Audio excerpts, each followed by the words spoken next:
the context is that there's no way you can be a one-hit wonder and be like performing at stadiums and arenas, and like it's a very, even if you're limiting it strictly to the United States, like it's still a ridiculous like way to look at somebody like a Rema.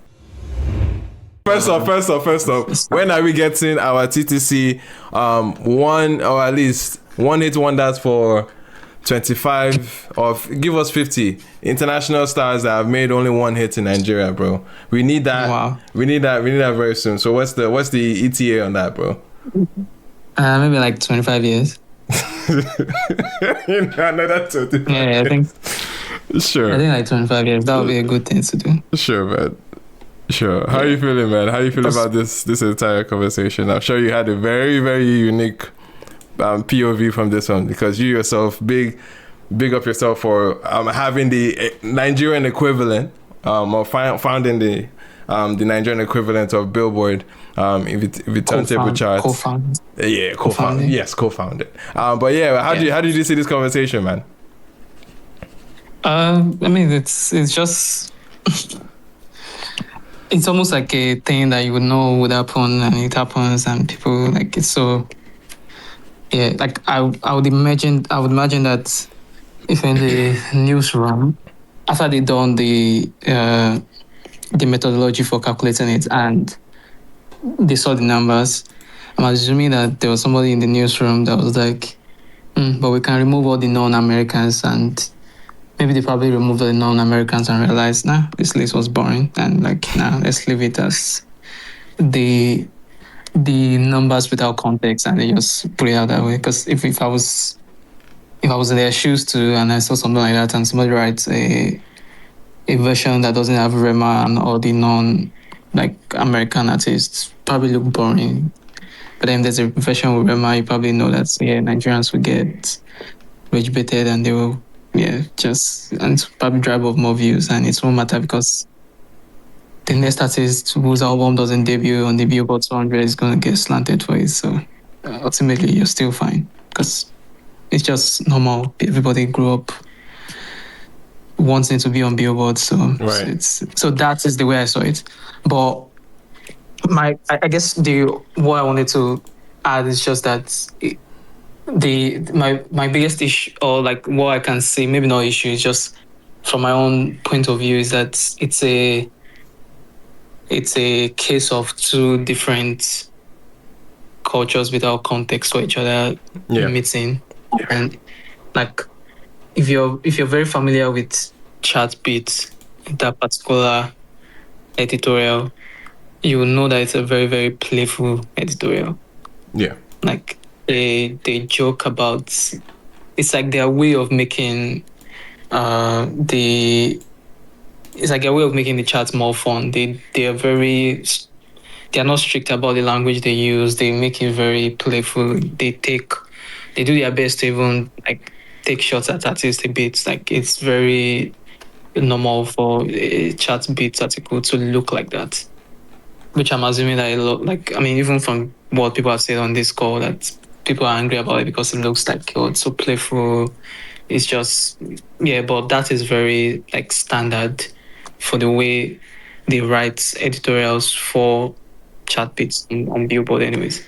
And for context, chat beat is a category on their website, right? That it has a lot more, like you're saying, like a playful tone, like most of their articles have this tone. Yes, it's very playful. Yeah, it's very playful. They always, they have a lot of like editorials they do over time, but this particular one is usually the one it's almost similar to the rundown.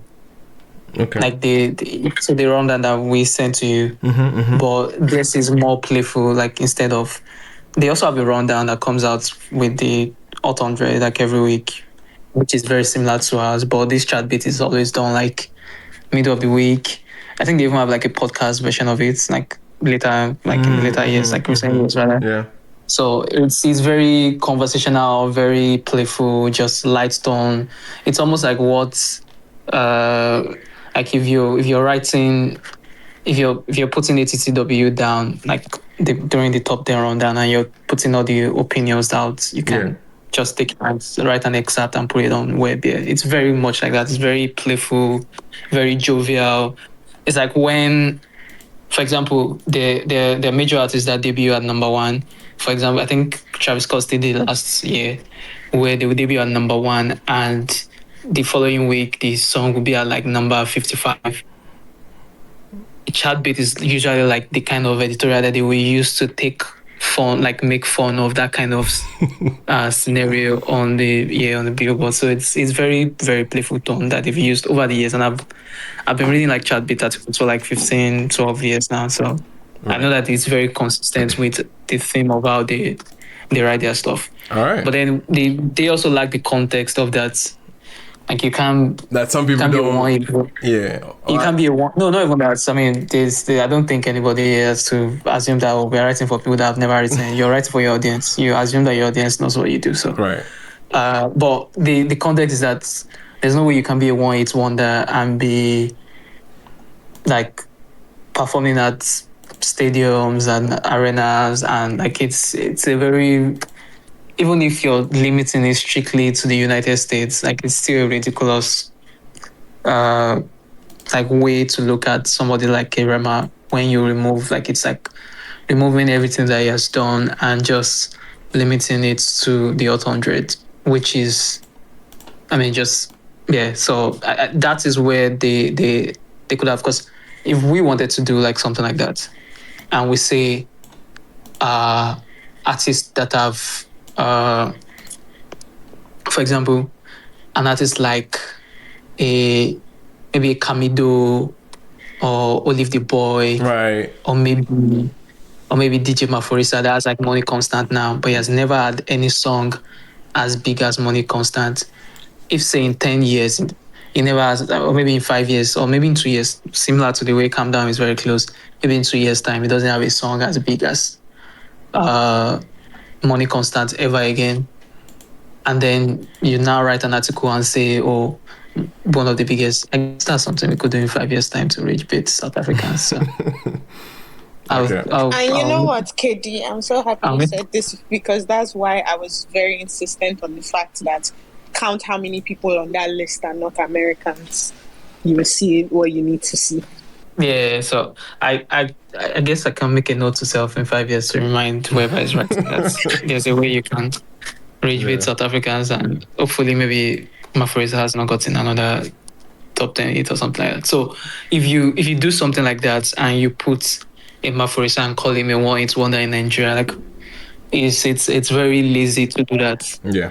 Because you just eliminate like a lot of context to it is right. He has never had like a song as big as Money Constant in Nigeria, or at least on the Nigerian singles chart. Maybe he has even had some, but not as big in terms of chart success. But so I think that's where like there's a part of Nigeria that doesn't really understand the tone of how they write their chart beats articles, and then there's a part where they do what they should have done and just add that context that, okay, this artist has done this just to, even if you want to keep him on the list based on the data that you have, just to put that context. But I think if I was in the newsroom, I would just, as part of the methodology, you probably would have just removed like non-American artists and make it strictly about the US the Silentos. Mm-hmm. Yeah, the Silentos that, I mean, like, you live in America, you should be able to get more than one, not 100. It's like, come on. But like, you should, if you like Dog Boy JB, I mean, obviously you can, when maybe one day we'll tell a story and say he has had it hard and all of that. But if you've had like a top 10 hits with Drake, the least you should do is to be able to get another 100. Like, come on, something like that. So yes, I think they could have made the article about that. Bro, it would have all looked like Drake features. If it was and then I think the last thing is, I mean, I know that people are saying that they I mean, yes, it is true that they are looking for views, and that is right. But I mean, it's Billboard, they always have relevance. I mean, it's like almost a 100-year-old company that's been existing before. Yeah. So, but they've been putting out all their all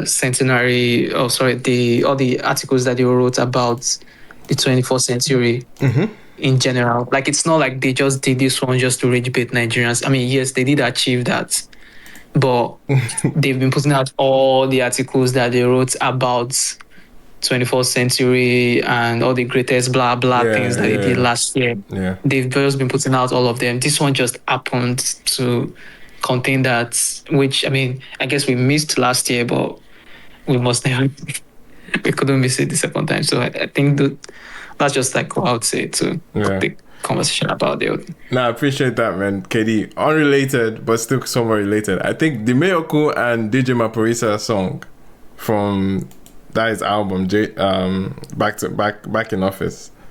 Did that ever make it to the top 100? You see. Maporisa could have had the top 10 then, but couldn't. Needed Marvel for it. I don't remember that song because. Okay. Yeah, I don't remember the song being on the. Needed Marvel is pretty sure. It was. I mean, it's the same way like Rema needed Selena Gomez too. So you need who you need. Facts. Anyway, appreciate it. Yeah.